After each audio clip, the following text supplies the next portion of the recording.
ए दुल्हन एथे एक मैसेज भेज दे। लावा केखा मैसेज भेजे का अम्मा? कलीवा का तोरी नंद का। लिख दे कंजेक्शन।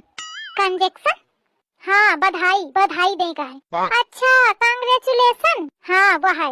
ओ क्या जौन हैंड पंप है ना? हैंड पंप अरे ओ क्या मतलब जौन है वो का कहा थे बरिगा ए वो जौन हसगंड है ना? हसगंड अरे बरिगा वो है कलीवा क्या मनई तो नंदोई। अच्छा उनके हस्बैंड हाँ तो वह प्रेग्नेंट हुई है। अरे अम्मा हुई नंदोई कैसे प्रेग्नेंट हुई सका थी?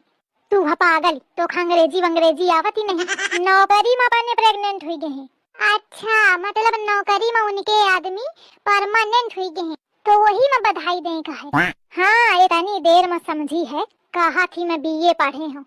हाँ का पढ़ा हिन बीए में अंग्रेजी नहीं आवती तू अक्षर। भेज दे जल्दी या फिर मौका बताओ का करी है जिंदगी में।